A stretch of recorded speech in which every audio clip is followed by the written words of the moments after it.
Hai, selamat datang kembali di channel Ihsan Maulana.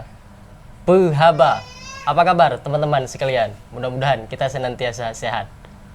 Kali ini, tamu spesial kita adalah gelandang Indonesia, gelandang timnas Indonesia. Tentu tak asing lagi di hadapan teman-teman. Dia adalah Zulfiandi. Kita ucapkan selamat datang Zul di channel ini. Terima kasih sudah mau meluangkan waktunya.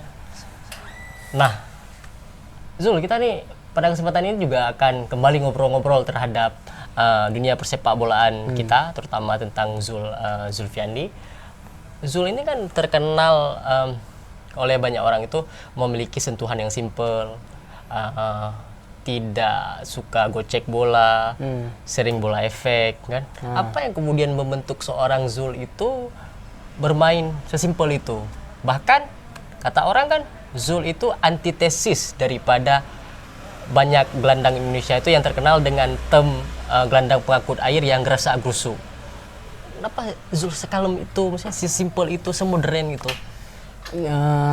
Kalau dibilang tuh karena mungkin saya dari kecil tuh suka nonton bola, suka mengidolakan seorang gitu. Sampai-sampai kan kalau dibilang itu kan sering nonton bola nih.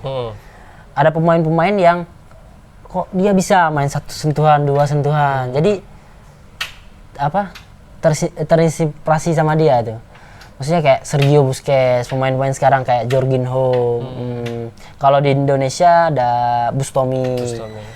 Jadi kayak rasanya mereka itu sekarang ada Toni Kroos itu. Jadi suka bola karena emang melihat mereka main bola satu sentuhan sesimpel itu gitu. Jadi terekam itu. Latihan juga pengennya nggak banyak sentuhan, nggak banyak dribbling, satu pas, satu kontrol passing, one touch, udah itu aja. Jadi kebayang sama pemain-pemain yang di luar gitu. Karena kan banyak pemain itu terutama ketika muda sih. Nah, ketika dia itu bermain simple, ada perasaan dalam jiwanya itu kayak saya tuh nggak nampak di lapangan. Merasa keren nggak sih main bola sesimpel itu? Ya mungkin beda-beda orang ya. Kalau Andi ngerasa satu dua sentuhan itu nggak semua orang bisa. Karena yang dribbling kan emang rata-rata pemain Indonesia itu punya skill semua. Kalau di Indonesia itu pemainnya sebenarnya dilatih itu bukan dari dasar. Kalau dari dasar itu kan belajar passing dulu yang benar, passing kontrol kan. Kalau di luar kan emang dilatihnya itu dulu kan dari kecilnya kan. Kalau kita dari kecil tuh udah bisa gocek 4 orang 5 orang. Iya pemainnya. Jadi mungkin ngerasa satu sentuhan, dua sentuhan itu udah mungkin ngerasa enak gitu main bola, nggak bikin pusing gitu. Kalau banyak dribbling apalagi di posisi gelandang bertahan kan resikonya tinggi ya. Berarti menurut hemat Zulfiandi, makin simple bermain bola itu jauh lebih sulit daripada gersak-gerusuk sini. Itu yang Zulfiandi yakini. Iya. Karena pun kalau emang kita mau main dribbling banyak di posisi sekarang gelandang bertahan itu resikonya tinggi. Bisa diambil serobot, bisa langsung 1 lawan 1 sama stopper lawan, stopper kita. Bahaya juga. Di luar udah teriak-teriak pelatih kan. Udah ngomong apa aja yang suka dia kan. Maksudnya marah lah itu intinya. Jadi banyak pertimbangan lah sehingga kemudian memang nyaman memilih itu. Selain memang melihat inspirasi daripada beberapa pemain. Salah satu yang sering Zul itu jawab ketika ditanya oleh orang kan, Busquets. Sejak kapan mengidolakan Busquets dan kenapa harus Busquets? Mana ya? Zaman-zaman 2010 itu. Kalau nggak salah yang Barcelona lagi naik-naiknya. Peran Busquets paling penting di tim. Karena Andi ngelihatnya bukan Messi, bukan pemain-pemain yang cetak golnya. Kreatornya kayak Busquets, sekarang ada Jorginho. Mereka itu kalau dibilang asistennya pelatih gitu. Kalau di lapangan. Kalau nggak ada mereka mungkin bukan Andi muji untuk Andi bilang kayak gitu, enggak. Maksudnya Andi ngelihat mereka main. Kayaknya mereka itu penting dalam tim. Kalau nggak ada mereka agak susah. Gitu. Kan sekarang kalau dulu kan terkenal dengan gelandang bertahan itu gerasa-gerusu. Gerasa-gerusu. Harus ngotot dan ambil bola ini itu. Tapi kalau dilihat secara keseluruhan, Sergio Busquets juga bisa dia ambil bola, bisa ngerebut bola, tapi dia bisa juga ngatur tempo, kapan dia passing, kapan dia bertahan, dia lebih memahami lah. Karena posisinya memang, apalagi kan La Masia kan, dia akademi Barcelona kan, mungkin udah dilatih dari kecil. Nah, meskipun Zul itu mengidolakan Sergio Busquets, tapi saya itu ketika lihat Zul main itu mengingatkan saya pada salah satu pemain Real Madrid dulunya, Argentina. Kalau saya tidak salah ucapan namanya itu Redondo. Oh iya. Iya. Ketika saya saat itu pertama baca kali di artikel ketika itu menyandingkan Zul dengan Redondo. Kemudian saya search tengok, oh iya juga ya. Saya bahasa body language ketika bermain. Apa yang Zul lakukan, apa yang Zul tampilkan di lapangan, oleh banyak pengamat menilainya sebagai varian baru di gelandang timnas di Indonesia, pendekatan baru. Itulah yang kemudian oleh pelatih Luis Milla suatu ketika melalui Bima Sakti mengatakan seandainya dia menemukan Zul lebih awal, niscaya dia akan membawanya ke Eropa. Dan Luis Milla juga menitipkan pesan agar Zul tetap menjaga semangatnya. Sempat ada tidak pembicaraan langsung gitu dengan Luis Milla terhadap potensi Zul, terhadap kesukaan dia, terhadap Zul? Sekalipun memang ya melalui penerjemah. Sempat ada tidak? Kalau untuk empat mata sama dia, enggak pernah. Tapi pernah dikasih tahu sama Coach Bima sebelumnya untuk dimasukin ke media omongannya Coach Bima, karena dia dikasih tahu Luis Milla ke Coach Bima. Sebelumnya emang udah dibilang kalau pertamanya itu dia bilang Sadil Ramdhani sama Andi dia bilang. Nah, itu ngerasa nggak percaya juga. Kok bisa gitu. Ya tahu, tapi kan kita nggak tahu kan selera orang ya itu aja. Kangen nggak sih sama Coach Luis Milla dengan segala kelebihan dan kekurangannya? Kalau dibilang kangen, sangat kangen, karena kita butuh gitu pelatih. Bukan karena Coach Luis dia bilang Andi tidak karena itu. Bukan karena itu. Karena Andi ngelihat, karena udah pernah dilatih sama dia, Andi belum pernah ngerasa pelatih kayak sedetail dia ngasih tahu harus gini. Kalau pelatih kan cukup untuk individu kita udah, gitu kan. Paling dikasih taktikal beberapa itu udah cukup. Kalau dia sampai kamu gini, kamu bertahan gini, kamu gini. Jadi kita main bola tinggal main aja gitu. Sesimpel itu. Dia sedetail itu dia. Banyak orang nggak tahu bahwa Milla itu sedetail itu. Berarti menurut Zul tanpa menghilangi rasa hormat kita kepada semua pelatih timnas dan siapapun pelatih timnas di kemudian waktu, berarti pantas Milla itu oleh publik sepak bola Indonesia itu dirindukan. Pantas. Ya, dengan prestasi yang dia bawa sebenarnya itu lebih dari cukup. Maksudnya kita lihat ya, yang untuk Asian Games kemarin kita kan ini bukan lawan ASEAN ya. Iya. Ini lawan Asia. Kayak Uzbekistan, Palestina, tim-tim yang emang kalau kita ngelihat sebelumnya kita kayak kalah gitu, tapi pas dia latih emang benar gitu, bisa menyimbangi mereka. Kayak lawan Korea, kita kan kalau lawan Korea walaupun kita kalah terhormat gitu, kalah 2-1 kan. Kalau dulu kita lawan Korea bisa kalah 5-0, 6-0, 3-0, bulan-bulanan lah sama mereka. Tapi kalau sama Luis, dia tahu kapan kita bertahan, kapan kita menyerang, dengan lawan siapa itu. Nggak kita lawan Uzbek kita menyerang ya nggak bisa. Ya kita tahu level mereka di mana. Itu aja. Berarti proporsional lah. Profesional. Apa sih yang paling disukai oleh Milla itu dalam taktikal dia yang sering dia berulang kali kepada pemain-pemain? Yang paling dia suka apa ya, Sebenarnya dia suka itu tiki taka sebenarnya. Sebenarnya dia suka tiki taka, tapi belum saatnya. Kalau Andi ngerasa dia suka, cuman untuk terlalu pendek-pendek dia nggak suka. Karena kan memang mungkin dia juga udah pernah di Barcelona kan, udah pernah dilatih juga sama Johan Cruyff. Johan Cruyff sudah pernah dilatih juga dia, jadi mungkin udah paham cara main bola itu yang benar gimana.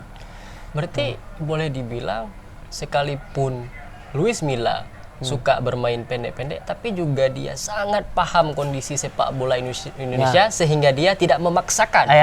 Benar. Dan itu terasa bagi semua pemain. Terasa. Dia Andi pernah lihat juga kan pernah duduk di cadangan, kan nonton anak-anak main, teman-teman main di dalam kan. Kan kita dengar dia omongin apa kan. Maksudnya dia marah, ekspresi dia marah dengan senang kan kita tahu kan. Kalau dia biasanya kan ada Evan yang sama David ini kan suka dia tiki taka. Kalau orang dilihat kan bagus kan. Tapi kalau dia main satu gitu dia nggak suka, dia marah. Harus cepat pindah bola kalau dia. 1-2 pindah. Sistem dia gitu. Berarti sirkulasi bola itu harus bisa secepat mungkin. Karena kan namanya level Asia itu emang kalau kita lambat dengan bola, pressing lawan tuh makin dekat. Tapi kalau dengan cepat kita aliran bola cepat, mereka juga makin capek kan. Aliran bola capek dia juga harus tutup ruang lain ya, harus cepat. Tuh. Apalagi sepak bola Indonesia dikenal dengan kecepatan-kecepatannya. Andi, kemudian kemarin kan sempat ada pemberitaan tuh bahwa Andi itu sempat dilirik oleh salah satu klub di Liga Thailand, kalau saya tidak salah Nakhon Ratchasima. Kalau saya tidak salah secara pengucapan ya, Nakhon Ratchasima. Itu gimana sih ceritanya? Itu untuk dia telepon tuh itu belum langsung kan Andi.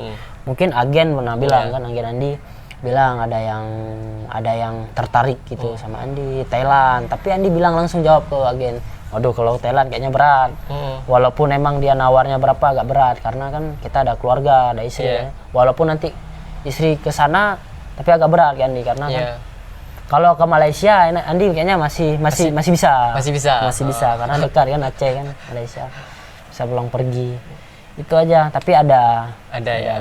Tapi setelah jawab itu agen ada bilang apa lagi? Nggak bilang apa lagi, udah cukup di situ. Dia juga menghormati pilihannya. Terus kan nggak lama kemudian kan Madura lebih serius mendekati. Lebih serius, paling serius. Karena kan saat di situ yang generasi U19 ada 3 orang yang sempat dilirik oleh klub Thailand selain Zulfiandi. Kabarnya dari pemberitaan ada Evan Dimas juga Hansamu. Nah, apa yang disampaikan Zul tadi juga barangkali banyak pertimbangan ya. Pertama soal shock culture, kemudian barangkali soal keluarga. Saya sih lebih melihat kepada soal kenyamanan beribadah sih. Iya, benar. Saya lebih ke situ sih, feeling saya dan dikonfirmasi. Dan nah ini kabar baik nih untuk klub-klub sepak bola di Malaysia barangkali tahun depan lagi kan. Kalau sana ditawar GDT mau nggak? Wah, itu kayaknya dibilang mustahil ya. Mustahil. Karena mereka kan ada yang nggak mungkin. Iya, bisa. Kalau GDT itu kan emang kualitas pemainnya dia nggak main-main ya. Kontrak pemain nggak main-main mereka. Ngelihat kemarin kita sempat uji coba Madura ke sana. Dia kan ada 2, GDT 1 sama GDT 2. GDT 2 aja itu pemainnya top. Andi ngakui mereka finansialnya emang kuat sekali. Itu pemain itu mungkin yang label timnas itu mungkin gajinya bisa berapa ya? Pernah dengar ya. Ini nggak tahu benar apa enggak. Sebulan 500 juta. Wow. Itu dengar tapi nggak tahu pasti ya. Soalnya ada yang teman yang bilang. Kalau 500 juta kalau di Indonesia pemain grade B kita ya malah. Atau grade A. Kalau ring kontrak 500 juta kalau itu 500 juta per bulan. Iya. Per bulan. Kalau kita di Liga 2 500 juta ada yang semusim ya, bisa. Enggak, kalau Liga 2 mungkin nggak tahu ya. Kalau Liga 1 aja ada juga yang pokoknya varian lah. Varian ya. Kemarin gimana sih ceritanya hingga apa tuh hingga gabung Madura United kan. Dan ini kan udah kontrak nih. Udah kontrak, udah aman lah kan. Klub apa aja kemarin yang sempat mencoba serius di Indonesia selain Madura? Madura, terus apa lagi Borneo. Borneo itu pun ngomongnya ke agen yang lain. Iya. Apa lagi ya? Ada beberapa tim Bali kalau nggak salah. Bali kalau nggak salah. Ya itu aja kayak kalau nggak salah. Jadi kayak Persibaya dan tidak. Enggak. Nanti sempat Borneo, hendak nawar Bali, itu Madura. Tapi pada akhirnya memilih Madura. Apa alasan memilih Madura selain soal-soal kontrak? Madura lebih serius daripada tim klub-klub lain. Karena pemain ini nggak tahu ya kalau pemain lain. Kalau Andi sendiri pribadi, kalau yang serius tuh walaupun harganya kurang lebih kita senang gitu. Karena dia serius untuk menantangkan kita gitu. Serius itu. Kan kalau pas itu kan zamannya Pak Aruna lebih serius. Dia datang, dia ke Singapura, kita main, dia datang ke Singapura, dia nawar gini-gini ngobrol. Itu langsung berarti Pak Haruna yang ke Singapura? Langsung ke Singapura. Dia tidak lebih, by phone ya? Enggak, dia langsung, dia lebih mungkin lebih ngerti jemput perasaan bola. pemain ya. Kita juga ngerasa dipedulikan gitu kan. Jadi merasa diharapkan gitu untuk bermain di klubnya dia gitu, di Madura. Ya, itulah. Nah, sekarang kita masuk dalam sesi para pelatih yang sempat menangani atau bekerja sama dengan Zulfiandi itu di Liga Indonesia. Berarti ada Coach Indra Syafri, siapa lagi? Coach RD, Coach Simon McManamy, Luis Milla, siapa lagi? Ibnu Graham kalau nggak salah. Iya. Ada itu 2014 atau 2015 kalau nggak salah. Itu di klub? Di Persebaya yang Bayangkara jadi sekarang. Oh ya. Oke, kita mulai satu-satu nih.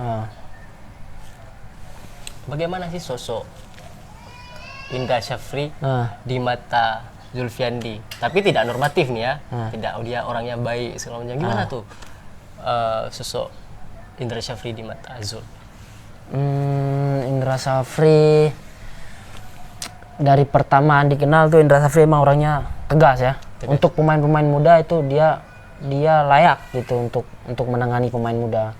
Karena dia ngerasa kalau dilatih dia kita merasa takut gitu. Kan namanya kita dilatih sama orang yang kita lebih takutkan kan, jadi lebih serius lagi. Tapi kan orang bercanda ketawa ke TV kan anak-anak juga dibuat bercanda juga, karena dia ngerasa kalau Coach Indra emang agak militer nggak? Di militer enggak dia, tapi cuman dia tegas sekali. Iya, tegas ya. Kalau kita salah passing aja, udah marah-marah dia. Makanya kita harus jaga-jaga itu kan, jangan sampai buat kesalahan fatal, apalagi fatal kesalahan kecil nggak boleh sama dia, dimarahin udah. Itu udah dikata-katain aneh-aneh sama dia. Dibilang kalau kita lari pelan-pelan, dibilang lari kayak bebek. Dia serius bilangnya. Sempat ada pemain dia bilang, kamu nggak bisa main bola, kamu pulang aja katanya. Itu dia emang tegas ya itu. Karena mungkin buat dia semangat juga kan, bukan dia nggak suka sama pemain itu, mungkin karena dan dia sayang. Tanggung jawab dia. Itu kalau dari Coach Indra Syafri. Tapi kalau di luar sesi latihan dia gimana tuh? Oh, dia sangat dekat sama pemain. Dia dekat sama pemain. Dia apa dia tanya, apa kamu gini, kamu mau apa, dia tanya. Dia bagus. Di luar juga bagus, dalam juga bagus. Berarti soal psikologis juga mau jemput bola tanya langsung. Tanya langsung. Kalau apa ya lain? Pernah dimarah keras nggak sama Indra Syafri? Pernah. Ya itu salah satunya. Kalau dicoba dulu namanya dicoba kan. Pertandingan dia marah, cuman nggak sampai bilang mungkin lari kayak bebek. Itu pun pas dicoba karena mungkin biar terdengar gitu. Mungkin kalau di stadion besar banyak penonton, Andi nggak pernah dengar. Paling dia marah, ekspresi mukanya marah, tahu gitu. Kalau kita pun ngerasa dimarahin kan, namanya ada pemain yang mentalnya, Andi termasuk kalau dimarahin jadi aduh nggak enak gitu kan. Pas itu enggak lah, kalau udah ngerti dia biasa aja. Udah ngerti dia udah paham gitu. Udah paham kita. Maunya dia apa, maunya dia ini udah paham. Tinggal memperbaiki. Iya, tinggal memperbaikinya aja. Udah itu aja. Kemudian kalau Coach Ibnu seperti apa? Coach Ibnu saya nggak lama dilatih sama dia, kalau nggak salah berapa ya, karena saya nggak terlalu dekat juga sama Coach Ibnu, tapi dia pelatih apa ya, kalau dibilang tuh dia untuk taktikal biasa dia, biasa, tapi untuk kepribadian kita dikasih tahu, dia kan mantan pemain, dia pernah main Persebaya, dia mantan main, dia kasih tahu kamu harus main gini, harus main gitu. Kita yang namanya pemain kan oh iya gitu kan, tapi untuk di dalam aplikasinya kurang. Tapi kalau untuk kepribadian kita, untuk sharing sama dia itu mantap dia, bagus karena dia pernah ngalamin dia pernah bermain gitu, pernah sempat di Persebaya juga. Nah, kemudian kita bergeser ke Coach Luis Milla. Walaupun tadi juga sempat dijelaskan, dan seorang coach asal Spanyol yang sangat menyukai Zulfiandi. Gimana tuh? Kalau Coach Luis, saya berharap bisa dilatih lagi sama Coach Luis. Suatu hari nanti kita nggak tahu kapan. Selama kita masih berkarir ya, selama masih bisa dipanggil di timnas, mana tahu mungkin dia bisa di klub kan, dimanapun dia ada. Berharap bisa dilatih karena banyak ilmu yang bisa kita ambil dari dia. Dia seorang pelatih, dia seorang pemain juga dulunya. Jadi ngerasa kalau dilatih dia itu, kita membuat kesalahan itu ada, cuman sedikit karena dia udah kasih tahu sedetail mungkin kayak saya bilang tadi. Dia dikasih tahu ini kamu gini. Jadi kita tinggal masuk aja lapangan. Udah selesai sama dia. Insya Allah. Andi kemarin sempat dilatih sama dia Asian Games sampai ini. Main bola itu kayak nggak susah sama dia. Kita tahu bertahan kapan gini, nggak terlalu capek lagi. Kalau sama dia ngelatih dia nggak terlalu capek. Kita gelandang bertahan biasanya kan capek nih lari kemana. Dia kasih tahu kamu di sini, kamu. Karena dia juga posisinya gelandang bertahan dulu. Mungkin dia lebih pengertian gitu. Oke, Luis Milla nampak nih masih kangen sekali. Terus Coach Simon McManamy. Coach Simon, dia orangnya gimana ya? Dibilang di luar dia fair sekali. Dia sangat fair kalau untuk memilih pemain, dia fair sekali.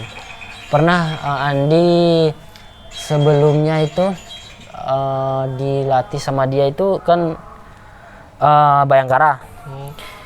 Dia zamannya Andi sebenarnya Andi juga ngerasa maksimal untuk latihan, dia milih, dia pasang juga Andi. Pas Andi main uji coba, Andi ngerasa nggak maksimal, wajar dia nggak masang Andi kan.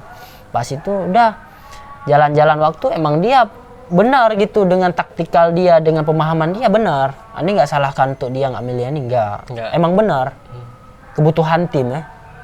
Karena pun Andi pas zaman itu lagi sakit juga, jadi nggak bisa bersaing gitu. Itulah.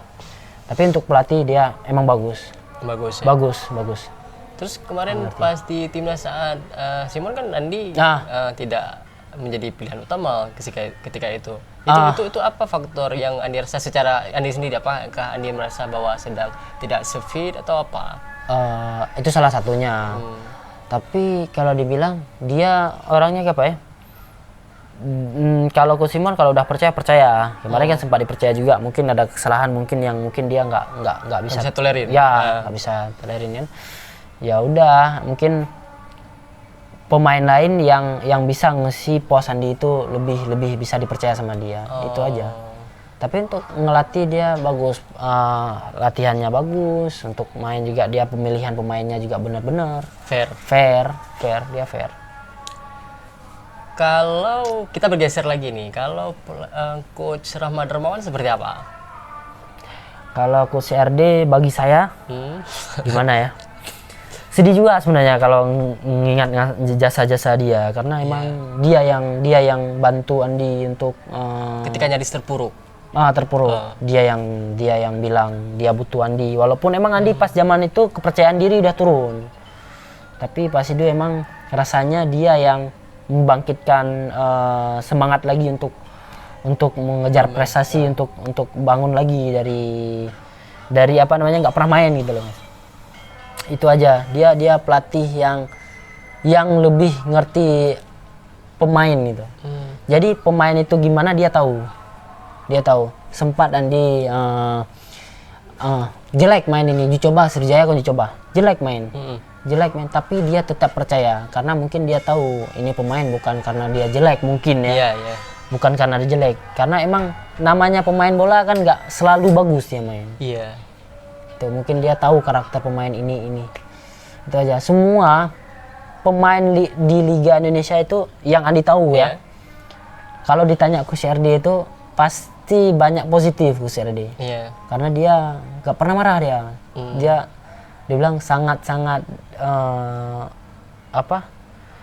untuk ke pemain itu dermawan dia tuh, buat kayak kebapaan gitu. Lucunya ada. Nggak pernah marah dia, jarang marah. Meski tentara, tapi lucunya ada. Nggak pernah marah. Itu yang jadi mungkin kita juga ngerasa pengen balas gitu jasa dia. Berarti pertama kali kerja sama dengan Coach Samandawan ketika di Sriwijaya? Sriwijaya. Saya berangkat ke Sriwijaya itu sempat di call-in juga sama Coach RD. Gimana Zul, kamu udah punya klub belum? Saya bilang udah. Oh ya udah, nggak apa-apa, sukses, itu aja. Tapi dia tetap mungkin karena mungkin dia udah percaya sama Andi, udah tetap dia telepon juga mungkin ya. Karena Andi ngerasa juga nyaman juga sama Coach RD. Ini kan sempat satu tim juga sama Madura. Karena Andi cedera, sayang juga kan. Belum rezeki lah. Belum rezeki. Insya Allah kalau udah sembuh kita tengok nanti. Iya, insya Allah. Mudah-mudahan lah ada masuk lagi dalam skema Coach Rama Darmawan. Saat kemarin di laga laga away-nya Persiraja ke Madura, kan Zul tidak main saat itu. Zul lagi perawatan. Atau kalau nggak salah di stadion? Enggak. Saya udah selesai operasi tuh. Selesai operasi mau balik ke Surabaya. Nggak bisa nonton juga, jauh. Kan habis operasi kan. Namanya kita pakai tongkat kan nggak susah. Makassar kan. Berapa jam tuh Surabaya? 4 jam, 5 jam. Jadi nonton via streaming aja. Saat itu seperti sudah banyak yang tahu, Madura dan Persiraja berbagi poin. 0-0. Nah, Zul, apa sih momen terbaik selama berkarir, setidaknya hingga hari ini? Momen terbaik di pertandingan atau ya apapun. Momen terbaik ya. Kalau di pertandingan boleh lah, kita mulai sesuatu pertandingan. Pertandingan kita walaupun emang nggak terlalu bergengsi mungkin bagi orang-orang ya. Kita bisa kalahin Korea. Itu aja yang 3-2 itu. Oh, itu momen yang hujan saat itu. Iya, yang momen terbaik mestinya di usia itu 19 kan. Berarti namanya Korea takut gitu. Sadar ya hari itu main bagus ya? Sadar juga karena maksimal di pertandingan itu. Karena hari ini bisa dilihat di YouTube, itu salah satu pertandingan yang sangat melambungkan nama Zulfiandi. Ya, alhamdulillah. Mutar kiri, mutar kanan. Luar biasa kuat saat itu. Kemudian kalau secara prestasi sejauh ini momen terbaiknya? Prestasi apa ya? Kayaknya prestasi nggak ada. Cuma juara di usia muda kemarin? Iya, usia muda itu aja. Cuman prestasi individu aja, bisa dipanggil timnas, itu aja. Untuk prestasi kejuaraan paling apa ya, kemarin itu Sriwijaya itu Kaltim juga itu enggak. Bayangkara juara. Karena nggak main makanya juara. Nggak pernah main gitu. Oh, berarti saat Bayangkara juara itu Zulfiandi nggak pernah main sekalipun? Ada, lawan PS Tira sama Arema 2 kali main. 2 kali. Tapi medali dapat kan? Nggak dapat. Bukan nggak dapat, cuman Andi belum ambil kayaknya sih. Berarti secara CV udah bisa nulis kan? Pernah juara. Walaupun dia merasa agak puas karena mainnya hanya 2 kali. Beda memang rasanya ya. Rasanya beda. Di Liga Indonesia siapa sih sebagai gelandang bertahan yang paling sulit merasa ketika dijaga oleh Zulfiandi? Maksudnya gelandang serang. Andi kan gelandang bertahan. Gelandang serang. Kalau untuk jaga kan Andi kadang bukan pemain yang untuk harus jaga ketat kemana-mana. Tapi yang ngerasa paling berbahaya untuk saat ini Makan Konate. Dia bagus ya. Pernah satu tim juga, jadi tahu Tahu dia itu. Tahu dia karakter dia gimana. Ya Tapi bagus. meski satu tim harusnya kan lebih tahu lagi. Iya, Selah-selahnya. Karena ngerasa dia bahaya, makanya kita juga untuk sela-selanya juga dia kan nggak bisa dibaca. Kadang-kadang nggak bisa dibaca juga, yang namanya main kan. Dia bahaya juga, bisa syuting, bisa dribbling, bisa cetak gol juga, feelingnya bagus. Karena pernah satu tim dan tahu kualitasnya, pantas dong. Pantas. Makan itu menjadi salah satu pemain termahal di Indonesia. Pantas. Sangat pantas. Sangat pantas. kita lihat sekarang kan Arema sangat dibantu adanya Makan Konate. Siapa partner yang merasa paling memahami Zul di lini tengah, baik selama bermain di klub apapun yang sampai sekarang tuh, baik timnas atau klub pun, tuh yang paling merasa kok dia paham, kita saling sangat paham. Itu untuk satu orang tuh apa beberapa orang?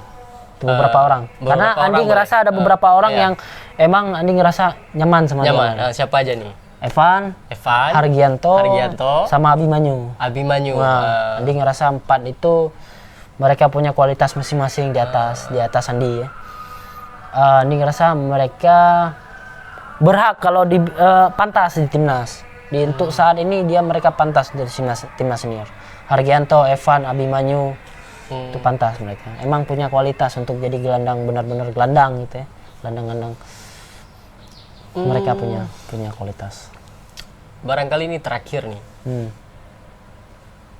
Mohon disampaikan pesan untuk pemain muda di Indonesia, apalagi khususnya karena Andi orang Aceh, juga khususnya untuk pemain muda di Aceh, agar mereka itu bisa sampai pada level timnas. Apa ya? Andi jarang susah jadi motivator gitu. Iya, jarang untuk ngasih motivasi untuk pemain muda karena emang malu. Minder. Cuman satu kuncinya sebenarnya yang salah satu kunci yang dibilang tadi itu yang kita duduk itu karena mungkin banyak pemain sekarang bermasalah ketika mereka berpacaran. Kebanyakan Andi pernah ngerasa juga, tapi nggak semua ya, beberapa ada. Mungkin Andi ngerasa banyak orang tua mungkin juga sekarang ngelarang anaknya untuk menikah karena pikir karir. Tapi Andi ngerasa karena menikahlah maka karirmu akan moncer gitu. Iya, benar. Karena kita ngerasa ada tanggung jawab, jadi kita kerja pun bisa dua kali kerja keras. Itu motivasi, bukan motivasi, maksudnya apa yang Andi rasakan. Apa yang Andi rasakan itu yang alhamdulillah. Kan dulunya kontrak ini bisa naik alhamdulillah sampai sekarang. Sampai 2M nggak sih? Nggak, maksudnya dari sebelum nikah sampai setelah menikah. Ini nggak usah jawab angka nih, ini karena privacy, kita paham. Ini ringnya aja nih. Di atas 1M atau di bawah 1M? Di atas 1M. Tapi tidak melebihi 2M. Enggak. Alhamdulillah. Mudah-mudahan berkah. Amin. Dan kemudian menjadi ibadah juga untuk keluarga tercinta, istri tercinta, buah hati tercinta. Pada akhirnya sama, kita berharap semoga Zul tetap sehat walafiat dalam keberkahan Allah Subhanahu wa taala. Yang paling penting barangkali kita doakan terhindar dari cedera-cedera fatal. Amin. Kita juga berharap apa yang ia impikan itu tercapai. Pada akhirnya waktu pula lah yang membuat pertemuan kita harus kita padai di sini. Di lain kesempatan, mudah-mudahan ada waktu lagi Zulfiandi yang sibuk dengan klub besarnya, yang sibuk dengan timnas punya tanggung jawab yang besar, untuk kembali berbincang-bincang di channel ini dan berbagi untuk teman-teman semua. Zul, terima kasih banyak, sukses selalu, insyaallah. Amin. Ya, teman-teman, bila Anda merasa channel ini bermanfaat dan menginspirasi Anda semua, silahkan subscribe, like, comment, and share. Terima kasih atas segala perhatian. Mohon maaf atas segala kekurangan. Saya Ihsan Maulana dan Zul undur diri. Sampai jumpa di lain kesempatan. Ciao.